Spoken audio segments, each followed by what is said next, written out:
Bienvenue dans le MAG Radio Mont-Blanc. Bonjour à tous, c'est avec un immense plaisir que l'on ouvre officiellement cette émission, le MAG Radio Mont-Blanc, une nouveauté de cette saison qui vous accompagnera chaque mercredi de 10h à 11h, votre magazine Société pour parler bien sûr des thématiques de notre territoire, que ce soit la mobilité, l'emploi, l'industrie par exemple, la santé. On va parler aujourd'hui de social. Oui, il y a eu la rentrée scolaire après 2 mois, un peu de laisser aller pendant ces vacances. Non mais c'est vrai, les enfants en même temps, on va pas leur dire tu vas te coucher à 21h alors qu'ils ont vraiment envie de regarder Fort Boyard. On ne peut pas leur dire ça.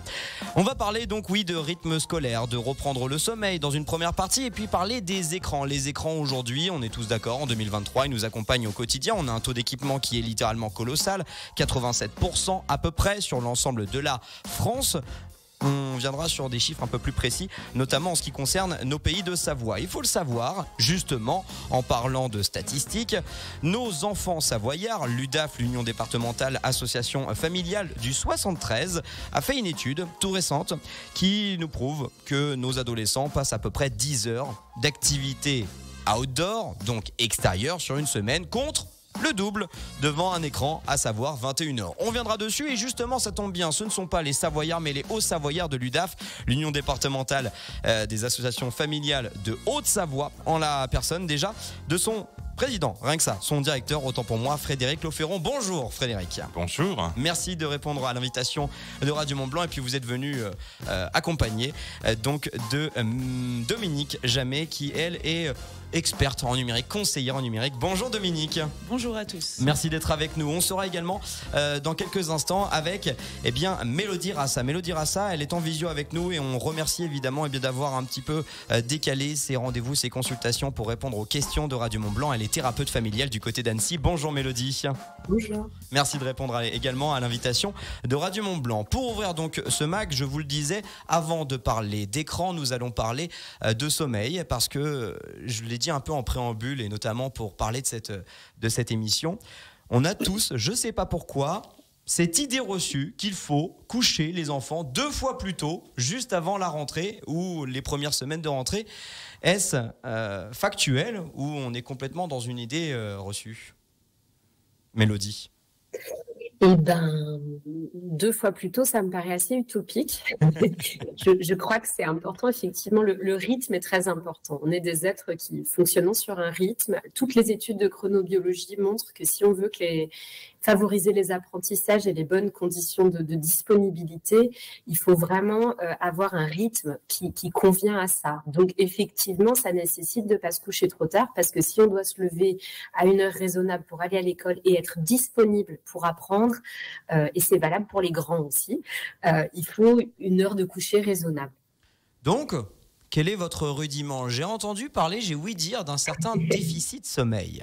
Ouais, les spécialistes du sommeil, notamment Patrick Lemoine, ils travaillent beaucoup sur une notion qui s'appelle la dette de sommeil. C'est-à-dire l'idée de dire que on peut pas gagner en sommeil. Tout le monde a essayé de se coucher une fois la veille d'une réunion ou d'un départ tôt, très tôt, plein de bonnes intentions, en se mettant au lit et en se disant allez, maintenant c'est 9h, c'est 9h30, je dors. Et ça ne marche jamais. Avec en plus le stress. Donc, quand il y a du stress, il faut aussi déculpabiliser un peu en se disant que le sommeil, il se régule sur plusieurs jours. Mais ce qui est intéressant, c'est effectivement de travailler la dette de sommeil, c'est-à-dire l'idée de se dire plusieurs matins avant le matin où je vais devoir me lever tôt, je vais me lever un petit peu plus tôt chaque matin, peut-être un quart d'heure, peut-être une demi-heure. Je vais mettre mon réveil, je vais mettre la lumière dans la chambre des enfants, ouvrir le volet, etc. pour créer en fait une dette de sommeil, c'est-à-dire une fatigue qui va arriver au moment du soir, au bout de 2 ou 3 soirs, et qui va permettre naturellement de réguler son sommeil, de retrouver un sommeil plus tôt. C'est quand même assez intéressant et puis on est tous là pour acquiescer que quand on se lève plus tôt, généralement on est quand même un peu plus fatigué le soir. Est-ce que les crevés aussi, en plus là en ce moment on a quand même des conditions météo qui sont assez convenables, leur demander tout simplement d'aller, on va parler des écrans dans quelques instants, ça fait une transition toute faite effectivement, leur demander d'aller jouer un peu plus dehors, les fatiguer comme ça après, boum, ça écrase. Alors oui, c'est sûr. Il y a d'abord une première dimension qui est très importante, c'est la création de la mélatonine et la vitamine D. La vitamine D, on la synthétise quand on est dehors et quand on est à la lumière. Donc, ce qui est sûr, c'est que plus on a passé du temps dehors, plus notre cerveau il a compris que c'était la journée. Et plus on passe du temps dedans, un peu dans la pénombre, plus on comprend que c'est la nuit. Donc, quand c'est très lumineux le soir et qu'on veut coucher, par exemple, des petits, on a plein d'astuces où il suffit, par exemple, de baisser un petit peu les stores, un petit peu les rideaux, de créer pour le cerveau cette idée de pénombre qui va commencer à favoriser la production de la mélatonine et l'endormissement et du sommeil. On a tous eu ce constat aussi, quand en général le livre vient frapper violemment notre nez, qu'on s'est encore endormi à la 2e page. La lecture est bonne, évidemment, pour le sommeil. Ouais, mes collègues de votre émission parleront mieux que moi du risque des écrans certainement, mais c'est vrai que la lecture, c'est typiquement l'activité favorisant l'endormissement, le sommeil et surtout l'imagination, les rêves, la production mentale.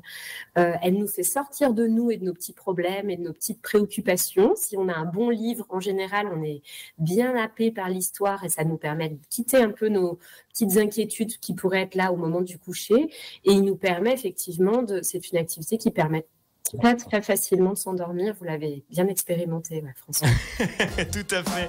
Mélodie Rassa, bien sûr, vous continuez d'intervenir à tout moment auprès de nos experts car justement, la psychologie et les thérapeutes sont, on va dire, le dernier rempart, une fois qu'on est vraiment en situation de détresse, d'urgence, d'infobésité, de dépendance au numérique. On va revenir dans quelques instants.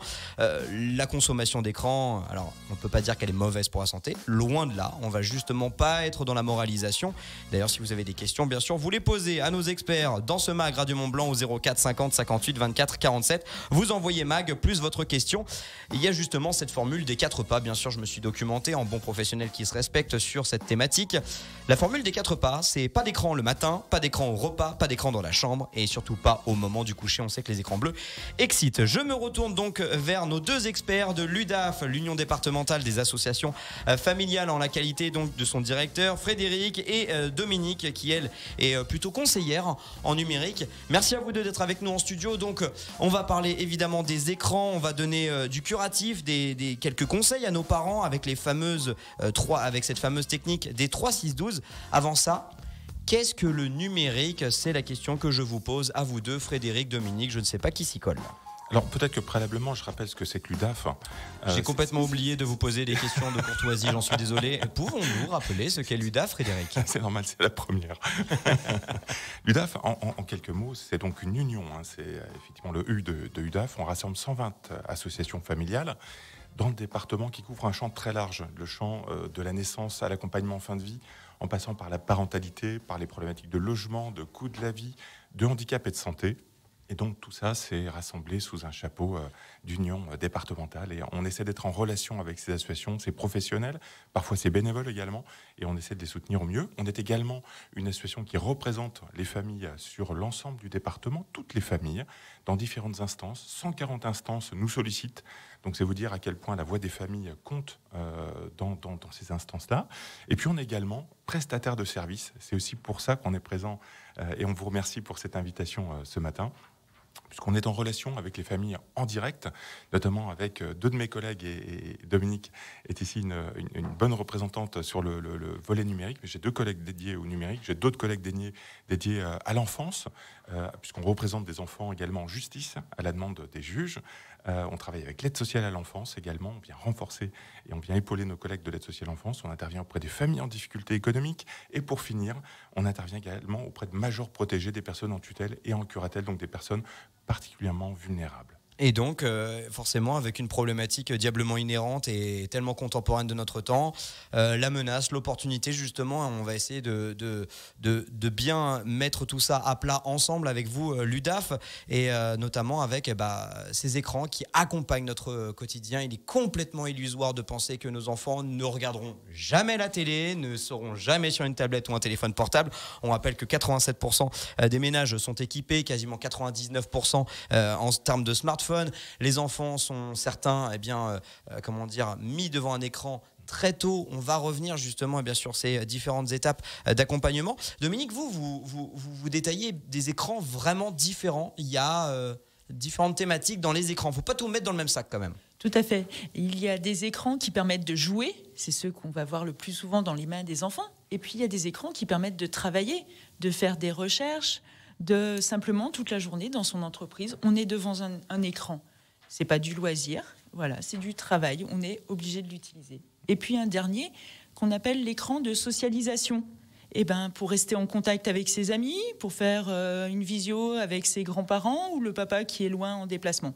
Voilà, donc c'est vraiment ces 3 types d'écrans et chacun est complémentaire de l'autre, mais ne peut pas vivre sans l'autre. Tout à fait. Mais alors pourquoi est-ce que on est autant attiré par des écrans ? Pourquoi est-ce que les jeunes... Alors, je vais prendre un exemple concret. On arrive à mettre un enfant arrive à rester concentré devant une partie de jeu vidéo, par exemple, pendant 4 heures. Et derrière, on lui demande de faire ses devoirs pendant 4 heures. Ça va pas du tout, bizarrement, avoir le même résultat. Alors, je peux peut-être prendre le relais, effectivement. La question du numérique, elle est actuelle dans la mesure où elle est présente. Le numérique est présent partout. Il est présent partout et de plus en plus jeune. La difficulté, c'est que pour les enfants qui sont amenés à grandir dans cet univers-là, y compris dans l'univers familial, évidemment, ils prennent exemple souvent sur les parents. Et aujourd'hui, la plupart des parents utilisent à tout moment de la journée, du matin au soir, leur outil numérique. C'est quelque chose qui influe, qui modifie les comportements et qui leur donne des références. Des références qu'on n'avait pas il y a 30 ans, ça va de soi. Donc, ce qui se passe à l'école, ce qui se passe à la maison, c'est quelque chose qui va impulser une envie, un besoin d'accéder à ces outils-là. Donc c'est quelque chose qui est très important à rappeler aussi aux parents, parce que souvent on l'oublie. Les parents ont tendance à s'intéresser un peu à ce qui se passe sur l'écran de l'enfant, mais oublient qu'eux-mêmes sont un modèle pour l'enfant. Et donc il faut réguler parfois aussi son propre usage et sa propre habitude du numérique à la maison.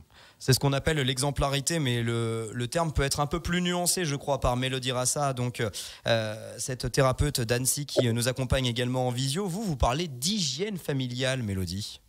Oui, c'est-à-dire que moi j'aime bien aussi utiliser le terme d'infusion, c'est-à-dire que je pense que dans l'éducation, ce qui prône, c'est pas ce qu'on dit, c'est ce qu'on infuse, comme dans une tasse de thé, c'est-à-dire c'est un climat ambiant, c'est-à-dire si vous prenez la non-violence et que finalement vous passez votre temps à pester dans votre voiture en présence de vos enfants, vous aurez beau prôner la non-violence, ça ne prendra pas tellement. Et par exemple, j'utilise beaucoup ce terme-là pour les livres. On a tous très envie que nos enfants soient des lecteurs. Si chez nous, il n'y a pas de livres qui traînent, de magazines, que les enfants ne voient jamais feuilleter un bouquin, prendre un temps pour lire un article, éventuellement en parler dans le temps de repas, ben, en fait, nos enfants, naturellement, ils ne deviendront pas lecteurs.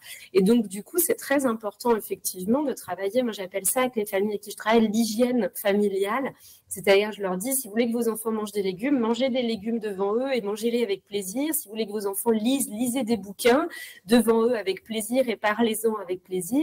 Allez à la bibliothèque avec plaisir.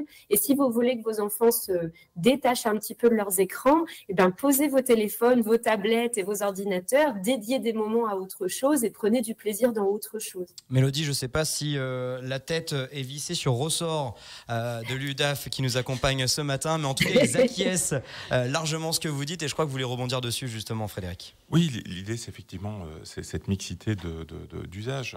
Néanmoins, il faut rappeler que le numérique a apporté beaucoup aussi à la lecture, mine de rien. Alors, ça prête à débat. On va voir qu'effectivement tout le monde n'est pas forcément d'accord sur ce sujet, mais il faut reconnaître que lire sur un iPad, enfin pour pas citer de marque ou de modèle, c'est interactif. Ça permet aussi d'accéder à une bibliothèque quasi illimitée, ce qui est difficile chez soi, il faut reconnaître. C'est un outil qui est nomade, donc qui nous permet aussi d'emporter 5, 10, 15, 20, 30 bandes dessinées ou livres pour les enfants en vacances. Donc ça, c'est assez remarquable, c'est stimulant également pour les enfants. Puis c'est ouvert à tous les apprentissages. C'est un monde ouvert. Est-ce que, évidemment, les outils papier, les livres classiques, offrent un peu plus difficilement. Voilà, donc c'est quand même un grand plus, cette lecture numérique. Mais je sais qu'une fois de plus, c'est pas quelque chose qui fait consensus. Non, bien sûr, mais après, c'est vrai que par exemple, si on veut aller visiter le Louvre, je sais pas, on n'est jamais allé à Paris, on a envie de visiter le Louvre, eh bien c'est possible aujourd'hui en visite numérique. On dit qu'il faut développer les 5 sens. Le numérique en permet quand même d'en développer à minima 3, mais c'est vrai qu'il y a ce manque de sociabilisation. On viendra dessus dans quelques instants. Je vais me retourner évidemment vers vous, Mélodie, tout au long de cette émission, toujours en compagnie donc de ce MAG Radio Mont-Blanc, de Dominique Jamet qui est donc conseillère en numérique et Frédéric Lauferron qui est le directeur ni plus ni moins que l'UDAF 74, l'Union départementale des associations familiales. On parle de vos enfants, on parle de la gestion des écrans, de comment bien les encadrer pour ne pas rentrer dans un stéréotype en disant 9 à tout. On est là avec vous évidemment en direct jusqu'à 11h sur Radio Mont-Blanc pour ce premier mag autour de nos enfants et de nos écrans. À tout de suite. Un nouveau rendez-vous sur Radio Mont-Blanc qui vous accompagne chaque mercredi de 10h à 11h pour parler de vous avant tout, de vos enfants. On a déjà des messages évidemment parce que l'émission ne se fait pas sans vous au 04 50 58 24 47. Vous posez vos questions. Sébastien justement qui nous parle bien de la lecture de ses enfants et qui dit que les enfants ne consomment, alors il me donne une marque donc je peux pas la citer, mais il a en gros une application qui centralise tous les magazines et notamment les magazines jeunesse et dit que les enfants ne lisent que sur la tablette. Je sais que ça fait débat et notamment Dominique, vous vouliez justement parler de ce débat sur la lecture numérique, sur les écrans, sur cette fameuse lumière bleue. Voilà, aujourd'hui on est en France où on est à se dire finalement tout est sur les écrans, les livres deviennent sur écran et on a un exemple en Suède. La Suède vient d'estimer que le numérique a réduit le niveau scolaire et va revenir au livre papier. Donc on se pose la question, mais pourquoi ? Et en fait, chaque enfant différent et chaque enfant a besoin d'un support pour apprendre. Certains, ça va être le numérique et ils vont y plonger dedans. D'autres, ils aimeraient bien encore la BD papier où on feuillette les pages et l'odeur de ce livre qu'on peut poser au fond de son lit et qu'on retrouve tous les soirs sans aucun problème. Voilà, il faut vraiment que tous les enfants puissent s'approprier l'outil qui leur convient le mieux. Il faut arrêter de regarder un écran en faisant bah, les rétros, Satanas. On verra justement, il y a des âges. Parce que, je vous le disais, les écrans vont faire partie de leur vie de nos enfants. C'est indéniable. Par contre, il y a une certaine mécanique pour l'introduire intelligemment et pour les accompagner. On reviendra dessus dans quelques instants. Parce que j'avais envie, à Mélodie, à vous deux face à moi, de vous faire écouter un simple micro-trottoir que je suis allé enregistrer en amont de cette émission. Écoutez. Par jour ? Ouais, je pense que je suis à 3 heures, je pense. Ouais, je peux regarder ça. Je pense, hier j'étais à 7h40. Dimanche j'étais à 10h. Par rapport à l'an dernier, j'ai beaucoup diminué. Je pense l'année dernière j'avais le double de maintenant. Surtout parce que je me suis trouvé mon petit cercle d'amis qui me fait oublier mon téléphone, alors c'est cool. Moi je passe entre 8h et 11h dessus. Moi c'est entre 11h et 12h. Moi je passe 3 heures à peu près. 9 heures par jour. Personnellement je pense beaucoup mais c'est dur de s'en séparer je trouve. Je me sens vide si je l'ai pas sur moi. Alors, je sais même pas sur quoi rebondir. Vous avez envie de rebondir sur quoi ? Sur les chiffres ou je me sens vide si je l'ai pas sur moi ? Mais, moi, j'ai envie de dire, il faut qu'on arrive à comprendre d'où ça vient. Ça. Et moi, j'aimerais bien faire référence à un chercheur, un docteur en neurosciences qui s'appelle Sébastien Boller, qui a travaillé sur, on parlait de dopamine, effectivement. Internet et les réseaux sociaux en particulier sont des producteurs de dopamine via ce qu'on appelle notre striatum. Et ça, c'est quelque chose. Je ne vais pas passer. On va partir en cours de physique-chimie là, avec vos collègues. C'est ça, SVT. Le striatum, donc c'est cette petite noix qui se trouve au cœur de notre cerveau, qui un cerveau reptilien d'après ce chercheur. Donc ça remonte à la nuit des temps. Et il a pour objectif, ce striatum, de produire de la dopamine à chaque fois qu'on atteint un objectif, qu'on se fait plaisir. Et donc, on mange un bonbon, on a atteint l'objectif d'avoir du sucre. Et donc, la dopamine est produite. De la même façon, sur les réseaux sociaux, quand on obtient des likes, on est content, ça libère de la dopamine, mais on a besoin d'un petit peu plus de likes, parce qu'en fait, le striatum, il n'a jamais été conçu pour se réguler. Il n'arrive jamais à satiété. Et donc, c'est quelque chose qui est structurel, qui est profondément humain. Et l'outil informatique aujourd'hui, il nous offre, c'est une porte ouverte vers le plaisir sans limite. Et on en revient à ce qu'offrent les réseaux sociaux.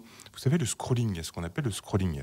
C'est-à-dire faire défiler son fil d'actualité ou sa page Instagram, les vidéos extra courtes de TikTok, etc. Exactement. Ça participe aussi à cette addiction. Et donc, ça participe au fait qu'on produise des petites doses de dopamine en disant tiens, ça c'est sympa, c'est des nouvelles que j'ai pas lues, ça c'est une vidéo qui est intéressante, ça c'est un chat qui est très drôle sur internet, je vais peut-être en voir encore une autre parce que c'est encore plus sympa. Qu'est-ce qu'il est mignon. Exactement. En fait, à l'origine, c'est purement biologique. Il faut arriver à comprendre ça pour qu'ensuite on se dise il va falloir qu'on régule nos comportements parce que il faut arriver à se déculpabiliser. C'est pas la faute de votre enfant s'il passe autant de temps sur internet. C'est la faute simplement au fait qu'il est un humain comme nous tous et qu'il faut l'éduquer. C'est l'importance de l'éducation et de l'accompagnement. L'éducation aux médias, justement, c'est une demande de plus de 16% des parents qui se sentent des fois un petit peu désemparés face justement à cet enjeu. Pour beaucoup d'entre eux se disent que voilà, aujourd'hui c'est quand même une belle opportunité les écrans et ça nous permet, voilà, on en a parlé tout à l'heure, bien sûr, de lire, de découvrir, il y a tout un outil pédagogique, c'est un support pédagogique de manière générale. Vous avez entendu il y a quelques instants ce micro-trottoir avec des enfants qui nous annoncent des chiffres complètement dingues quand on sait que dans une journée, il y a seulement 24 heures et qu'ils en passent 10 heures sur un écran. Alors, est-ce que votre enfant est complètement cyber-addict ou absolument pas? Est-ce que juste c'est un gros consommateur, mais sa vie toute sa sociabilisation n'est pas délitée? On va en reparler dans quelques instants. Il y a une mini-pause et on revient avec Mélodie Rassa, thérapeute familiale, qui nous éclairera justement sur cette thématique. On est avec vous en direct, vous vous sentez peut-être parfois un petit peu désemparé. Pourtant, 6 parents sur 10 prennent des mesures d'interdiction ou de limitation des écrans parce que c'est le même constat. On a envie de leur dire tout le temps la même chose. Mais reconnecte-toi à la vraie vie, va dehors. Moi, de mon temps, j'avais une orange à Noël et surtout j'allais jouer au foot dehors ou j'allais jouer avec les copains, les copines à escalader. Bref, c'est comme ça qu'on rompt le dialogue. Ça, on en reparlera un peu plus tard parce qu'il faut rester open mind et c'est comme ça qu'on s'intéresse évidemment aux futures générations. Avant ça, on vient d'écouter un micro-trottoir avec des enfants du lycée. Les enfants, il me taperait sur les doigts s'il m'entendait ça. Et pareil pour cette expression complètement désuète. Ma chère Mélodie, on vient d'entendre donc un micro-trottoir où il parle de 10 heures, 12 heures pour certains. Et certains disent « je me sens vide si je ne l'ai pas ». Là, on est dans de la cyberdépendance, vous pensez parce que c'est dur de faire une différence entre vraiment une grosse dépendance et juste « c'est un gros consommateur, je l'accepte et il faut que je l'encadre un peu mieux ». Bon, d'abord, je les trouve assez honnêtes. Parce que je pense que beaucoup de gens, y compris les adultes, minimisent beaucoup le temps passé sur les écrans et que si on avait des petits capteurs qui nous permettaient de détecter ou de mesurer réellement combien de temps on passe sur les écrans par jour, on serait tous très surpris, y compris les adultes qui ont l'impression parfois de maîtriser totalement leur consommation et de ne pas avoir du tout de problème d'addiction aux écrans. Après, pour parler d'une addiction, il faut penser à un faisceau d'informations. On ne parle pas d'une addiction juste parce qu'on a une grosse consommation de quelque chose. On parle d'une addiction parce qu'on ne peut pas s'en passer, parce qu'on a des effets quand on s'en passe d'agressivité, de mécanismes de violence, de débordement émotionnel, de choses comme ça. Et puis nous, les psychologues, on s'intéresse beaucoup à l'environnement d'un jeune qui consomme ou d'un adulte qui consomme beaucoup, qui est dans une surconsommation, c'est-à-dire si les notes sont correctes, si l'assiduité à l'école se maintient, s'il a une activité sportive à laquelle il tient et qu'il s'y rend régulièrement avec plaisir, s'il a des copains et que son environnement social est nourri et riche, et s'il y a des échanges avec la famille qualitatifs, des repas pris ensemble, des temps partagés, des choses comme ça, moi je dirais qu'on peut avoir une grande passion pour un jeu vidéo. Les parents, ils ne viennent pas consulter parce que leur enfant lise 8 heures par jour. Donc du coup, il faut aussi remettre ça dans un contexte en se disant qu'un enfant qui finalement a tout ce que je viens d'énumérer par ailleurs et qui dit qu'il va bien effectivement, peut-être simplement qu'on peut effectivement se dire que c'est quelqu'un qui a une grande passion pour un jeu vidéo, pour quelque chose, et on peut peut-être essayer de s'intéresser avec lui à cette passion. Si je comprends bien, juste le centre donc de la problématique, c'est vraiment l'isolement, l'isolation, la désocialisation, les mauvaises notes, rester plutôt seul avec son écran qu'avec ses copains, parce qu'un écran peut complètement être social finalement. On va au cinéma avec ses copains, on regarde une série tous ensemble, on joue à la console avec ses potes et ses copines. Ça, c'est social. Donc là, du coup, il n'y a pas d'alerte à tirer. Oui, c'est ça. Un des éléments qui peut être un bon indicateur pour les parents, c'est de savoir si ça empêche des choses. Est-ce que ça empêche de dormir? Est-ce que ça empêche de partager des temps de famille? Est-ce que ça empêche d'avoir des copains, etc. Et puis, de voir aussi qu'est-ce que ça crée quand on éteint l'écran ou quand on n'en a pas. Ça, c'est un très bon outil. Le premier test qu'on peut faire même avec soi-même, c'est de se dire, tiens, si je me pose la question suite à notre émission sur ma consommation d'écran, tiens, peut-être que pendant un jour ou deux, j'essaye de ne pas utiliser mon écran à des temps où je peux me permettre de le faire, parce que nous, on travaille avec nos écrans aussi, mais peut-être que le soir, en rentrant à la maison, je peux éteindre mon téléphone, le mettre en avion, faire autre chose pendant 1 ou 2 soirées et voir comment ça se passe pour moi. Et à partir de là, ça me permet d'avoir un bon feedback pour me dire, tiens, effectivement, c'est un vrai problème parce que j'ai mis beaucoup de temps à m'endormir, j'étais très agressive, j'étais pas bien, ou de dire, en fait, non, c'était qualitatif, c'était chouette, j'ai partagé du temps avec mes enfants, tiens, je peux faire aussi parfois autrement. Frédéric Lauferron, directeur de l'UDAF 74, vous vouliez réagir, je crois, à ce que disait Mélodie. Oui, mais Mélodie évoquait le fait qu'on peut être très bon en jeux vidéo et avoir un équilibre de vie familiale, personnelle, tout à fait épanoui.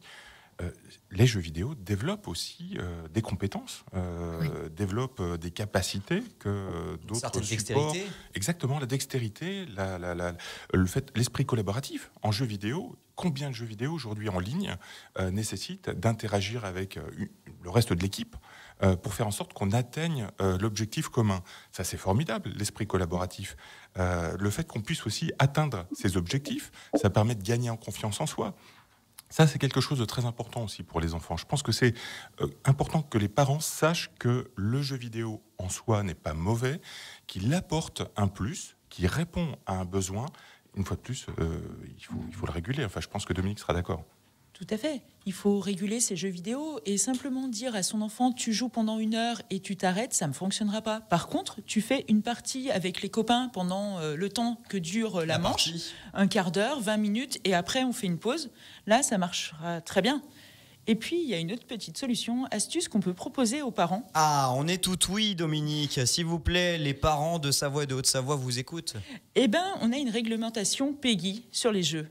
On a des jeux pour les enfants de 3, 7, 12, 16 et 18 ans. Et sur tous les jeux vidéo, vous avez cette pastille PEGI qui est appliquée. Donc regardez avant de proposer un jeu à votre enfant. Et c'est pas parce que les copains jouent à Call of Duty, qui est interdit aux moins de 18 ans, que votre enfant a le droit d'y jouer. Et vous avez des arguments pour leur dire, bah non, même le producteur du jeu considère que tu ne dois pas jouer. Mais Dominique, personne respecte les pastilles PEGI. Comment ça Je sais pas combien de jeux vidéo plus 18 j'ai acheté dans ma jeunesse alors que je n'avais que 12 ou 13 ans. Eh bien, c'est pas bien. Mais bien sûr que c'est pas bien. J'ai un petit quiz d'ailleurs pour vous. Parce que ce système PEGI, il devrait être davantage consulté, davantage connu par les parents. Et souvent, effectivement, on l'achète parce que c'est la sortie du moment, parce que ça fait plaisir aux enfants. Et il y a 7 critères qui définissent les classes d'âge. Et donc, ces classes d'âge, c'est de 3, 7, 12, 16 et 18 ans. Je vais vous poser 5 questions, 5 jeux, et vous allez me dire un petit peu à quelle classe d'âge ces jeux s'adressent, et on va voir un petit peu si vous avez une bonne expérience de cette classification. Alors, allons-y. Commencer par Lego Marvel. Lego, Marvel, vous voyez un petit peu l'univers. À votre avis, c'est 3, 7, 12, 16 ou 18 ? L'univers Lego. Lego Marvel. Lego Marvel. 3, 7 3, 7, 12, 16, 18. 7. Bravo, un point. Allez, un bon point. GTA. Ah bah. Ah bah voilà. Lui, je l'ai tellement pratiqué que je peux d'ores et déjà vous annoncer un plus 18. C'était facile.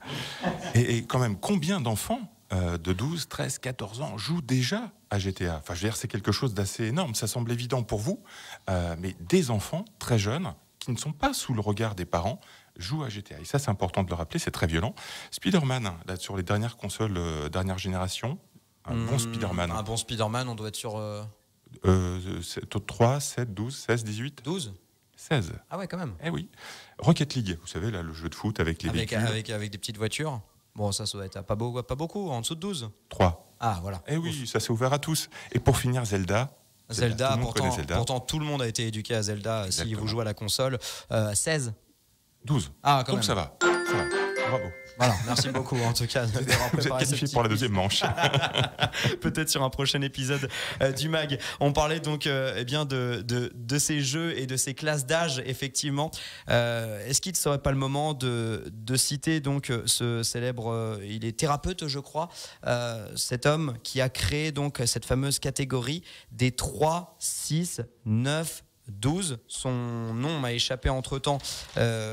Quelqu'un là peut-être pour me le rappeler ? Serge Tisseron. Merci beaucoup. C'est un psychiatre et on l'a d'ailleurs invité à Annecy l'an dernier pour faire une belle conférence précisément sur ce sujet. Il a fait salle comble. Et l'idée, c'est qu'on... Alors nous, on adhère évidemment à l'UDAF, à son positionnement, qui est un positionnement pragmatique.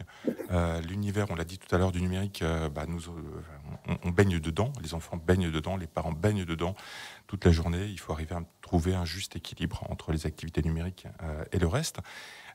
Serge Tisseron, il défend effectivement cette idée qu'il y a, selon les classes d'âge, des usages différents, différenciés, évolutifs, et que les parents doivent accompagner cette évolution. Et c'est important que, en 2 mots, Dominique puisse vous dire à quoi ça renvoie. Donc, Monsieur Tisseron nous propose de définir les temps d'écran selon les âges et surtout le comportement en tant que parent à avoir et comment on peut accompagner ses enfants. Avant 3 ans, il nous dit pas d'écran. Certes, mais faire une visio avec papy qui est loin... Oui, voilà, c'est ça, il y a quand même des différences. Il y a des différences. Mais le fait, c'est ne pas laisser son enfant de moins de 3 ans tout seul devant un écran. Ou quand vous lui donnez leur biberon, c'est vous vous occupez de votre enfant et vous ne regardez pas les SMS qui arrivent ou les petits likes qui provoquent la dopamine. Dont on parlait tout à l'heure. Donc avant 3 ans, regardez là par exemple. Moi je suis complètement dans votre cible là. Mon enfant a à peu près 2 ans, 2 ans et demi. Il va y avoir le mondial de rugby, il va y avoir plein de copains à la maison et on va regarder ça. Là, il y a quand même l'aspect social. S'il y a pendant quelques instants le match de rugby qui tourne et que votre enfant il regarde la télé, on va pas balancer un drap dès qu'il passe devant la télé, on est d'accord? Non, aucun problème. Et puis ce moment va être un moment social, un moment d'échange, où même votre enfant va ressentir l'atmosphère qui se dégage. Et certes, il n'est pas obligé de regarder les matchs, mais il va voir qu'il y a de l'échange, que vous allez vous occuper de lui. Et au contraire, il reviendra parce que une fois qu'on est couché, qu'on entend les copains de papa et maman faire du bruit, on revient les voir. Tout est dans le détail donc de l'isolation, encore une nouvelle fois, et la consommation par soi-même. C'est pour cela que dans les différentes classes d'âge, donc avant 3 ans, entre 3 et 6 ans, 6 et 9 ans, 9 et 13 ans, oui, donc un apport et une intégration intelligente et encadrée, mais souvent ce qui est très très important, c'est le co-visionnage, c'est-à-dire d'être accompagné, que ne pas laisser l'enfant tout seul avec son écran. Voilà, ne pas laisser l'enfant tout seul, ou s'il est tout seul, lui poser des questions sur qu'est-ce que tu as vu, est-ce que ça t'a surpris, comment tu l'analyses, parce qu'il peut regarder une vidéo de son youtubeur préféré, il y en a tous les jours et il en regardera sûrement tout seul, mais c'est lui dire tiens, j'ai vu ce youtubeur, est-ce que tu peux me raconter ce qu'il fait? S'intéresser vraiment, avoir son rôle de parent et s'intéresser à ce que son enfant fait. Et d'ailleurs, à ce sujet, il faut parler d'information. Jamais les ados, en particulier les enfants, mais surtout les ados, n'ont jamais été aussi bien informés il y a 30 ans. L'infobésité, comme on l'appelle maintenant. Oui, mais quelque part, vu qu'on est appelé de partout. Alors, vous avez raison, c'est une infobésité, mais ils sont d'abord informés. C'est-à-dire que moi, je suis surpris d'échanger avec des jeunes qui savent ce qui se passe à l'autre bout du monde au même moment. Enfin, je veux dire, ils sont parfaitement au fait de ça, ce qui n'était pas le cas il y a 30 ans. Et donc, du coup, ils se font leur avis. Donc, il y a une histoire de libre arbitre, etc. Alors, mais en même temps, ils suivent certains youtubeurs ou certains influenceurs. Exactement. Et du coup, il y a là, on rentre dans une thématique qui pourrait faire l'occasion d'une émission MAG en entier. Du coup, se faire son avis quand on est ado, on a plein de sources d'informations différentes. Et là, notre rôle d'adulte peut être de dire tiens, là, je pense que l'information est fiable sur les radios État ou sur ce support numérique. C'est carrément que des arnaques. Voilà. Et c'est là, on a tous notre rôle d'adulte à jouer pour dire aux enfants et pour les éduquer à trouver la bonne source d'information. C'est le challenge. Je comprends complètement. Mélodie, vous, est-ce que vous avez justement des patients qui viennent vous voir par rapport à cette thématique et vous parlez, ça fait partie de vos documents de travail, c'est cette fameuse technique des 3, 6, 9, 12, 13. Et d'ailleurs, je ne vais pas faire le détail de quel écran à intégrer à quel âge, parce que vraiment, sinon on est encore là et Guillaume va prendre l'antenne à 16h ce soir. Allez voir le site 3, 6, 9, 12, il est super bien fait, c'est super pédagogique, c'est diablement interactif. Bref, allez voir tout ça par vous-même. Mélodie, donc, est-ce que vous appuyez aussi, vous, sur ces documents, par exemple ? Oui. Enfin, c'est de toute façon, c'est un référentiel qui a le mérite d'être clair et assez bien fait. Donc, c'est vrai que Serge Tisseron et son équipe, ils ont eu le mérite de permettre aux parents d'avoir un référentiel sur lequel s'appuyer. Après, comme tout référentiel, en fait, chacun a des usages familiaux qui sont différents et auxquels on doit adapter les choses. Moi, ce que je peux préciser de ma place de thérapeute et de psychologue, et je travaille dans les crèches et beaucoup dans les écoles depuis 15 ans, c'est que ce que j'explique aux parents, c'est qu'en fait, les images, quand on lit un livre, les images, elles sont construites dans notre cerveau à la hauteur de ce qu'on peut les digérer. Donc, par exemple, quand on raconte l'histoire d'une sorcière, l'enfant, dans son cerveau, il va construire une sorcière qu'il est capable d'appréhender, avec laquelle il va être capable de s'endormir et de dormir. Si je regarde le même dessin animé et qu'on me propose une sorcière qui n'est pas celle que mon imaginaire peut recevoir, mais qui est celle que le dessinateur du dessin animé a choisi de me proposer, en fait, si ça se trouve, elle ne correspond pas à ma capacité à ce moment-là à digérer cette sorcière. Rajouter à ça des pixels, rajouter à ça une vitesse sur l'écran qui fait qu'en fait, je vais pas pouvoir tourner la page à la vitesse que je veux. Vous voyez bien les enfants, quand la page fait peur, ils la passent. Des fois, ils passent beaucoup de temps dessus. Des fois, ils vont demander qu'on passe 2 pages après. Quand je regarde un dessin animé, je peux pas gérer ça. Donc, du coup, j'en prends dans la tête toutes les informations qui me sont présentées, qui me sont un peu vomies. Et à partir de là, moi, en fait, je vais vivre un micro-trauma si tant est que l'émission soit pas adaptée à mes capacités intellectuelles. Donc, moi, je vous parle d'un dessin animé pour un tout petit. Par exemple, moi, je suis très sensible, je précise aux parents qu'il y a une différence entre des personnages de dessins animés qui sont des carottes et des choux-fleurs avec des yeux, qui vont aller voir une sorcière, et des petits personnages humains qui vont aller voir une sorcière, parce que pour le coup, je vis pas du tout les mêmes représentations. Et moi, quand j'ai 4 ans et demi ou 5 ans, je crois que les sorcières, elles existent, parce que les petits garçons de la télé, ils sont allés voir la sorcière. Ce qui me permet de me détacher quand c'est des choux-fleurs et des carottes. Et après, pour les enfants plus grands, si je peux me permettre, en fait, moi, je mets toujours en garde les parents en leur disant, voilà, en ce moment, vous allez regarder le journal télévisé avec vos enfants de 8 et 12 ans le soir, en vous disant, tiens, c'est informatif, c'est un moment partagé ensemble. On est ensemble, comme Dominique a dit, on regarde la télé ensemble avec nos enfants. Super, on va faire ça. Alors le soir, on regarde le journal télé. En ce moment, si vous regardez le journal télé, probablement que vous allez tomber sur un climatologue qui va vous dire qu'avec le réchauffement, la canicule qu'on se paye, peut-être on est morts tous dans 10 ans. Vous allez avoir des images de la guerre en Ukraine et il est possible que vous ayez des images de gens qui traversent avec leurs bébés et des petits-enfants la Méditerranée pour venir s'exiler en Europe. C'est pas forcément des images qu'il faut intégrer. Voilà, moi je coupe la télé, je suis capable en tant qu'adulte, malheureusement peut-être, mais je suis capable en tant qu'adulte de reprendre le cours de ma vie et de pas être dans un traumatisme trop fort. Je vais peut-être, et j'espère, déclencher un levier qui va me permettre de m'associer à une association et de donner 3 sous ou d'aider peut-être quelque chose, ça je le souhaite, mais à côté de ça, je vais pouvoir faire ma nuit, ma journée de travail le lendemain. Maintenant, si j'ai 10 ans, que je reçois ça, même si mes parents sont très sympas et le soir en parlent et m'expliquent, comment je dors, moi.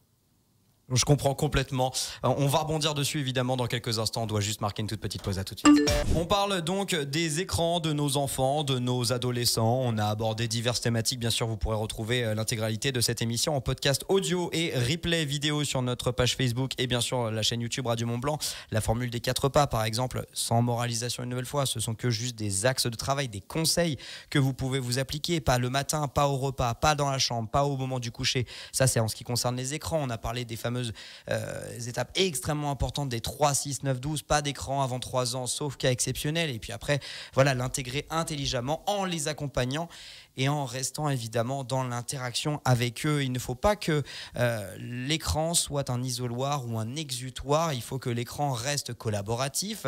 Et je me tourne notamment vers Mélodie pour ça, étant donné que c'était quand même, c'est très intéressant ce que vous m'avez dit hors antenne. C'est-à-dire que quand nos enfants sont jeunes, souvent on est des parents jeunes par la même occasion, souvent, on fait des choses qui ne nous intéressent absolument pas et qui l'intéressent lui, à savoir, par exemple, jouer au cube. Et pourtant, il y a un moment, on arrête cette interaction avec eux, cet échange, de leur demander qu'est-ce qui te plaît, pourquoi tu le fais, comment tu le fais. Ah, c'est intéressant. On devient un peu vieux con, c'est vrai. On dit, de mon temps, on faisait pas ça. Pourquoi Comment on fait en fait ? Comment on fait pour continuer de les accompagner et continuer de s'intéresser et donc ne pas les laisser à des écrans ? Oui, je pense que c'est important de repenser à ça, c'est-à-dire de se dire, souvent les parents d'adolescents que je peux recevoir au cabinet me disent oui, mais moi c'est pas du tout mon truc, moi les jeux vidéo ça m'intéresse pas du tout, alors mais moi j'y connais rien à TikTok, etc. Et moi je leur réponds 2 choses. La première, c'est que je leur dis que pour pouvoir assurer une sensibilisation et assurer une prévention suffisante, il faut qu'ils s'y intéressent au moins un tout petit peu.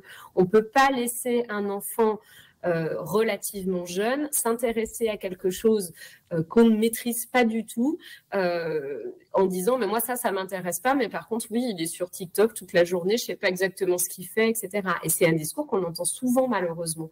Et puis la deuxième chose que je leur dis, c'est que c'est pas tout à fait juste de dire ça, parce que quand leurs enfants étaient petits, effectivement, comme vous le soulignez, François, comme on en a parlé au préalable tous les deux, en fait, on jouait avec eux, on jouait dans le bain, on jouait avec eux au cube, on jouait avec eux au Playmobil, aux poupées, aux Barbie, à tout ce que vous voulez qui existe. Et ne me dites pas que c'était votre passion tout le temps. Donc, du coup, je pense que, en fait, ce qui nous plaît à ce moment-là, c'est l'interaction. C'est-à-dire, c'est de passer un moment avec nos enfants et pas tellement de jouer à la poupée. Et donc, du coup, moi, je dis aux gens, mais en fait, vous devez, c'est votre travail de parent, vous reconnecter avec ce qui plaît à votre enfant et trouver un territoire commun. Vous aimez pas les jeux violents. Bon, déjà, peut-être que ça questionne pourquoi votre enfant il est autorisé à y jouer. Mais au-delà de ça, vous n'aimez pas les jeux de société, les jeux vidéo violents.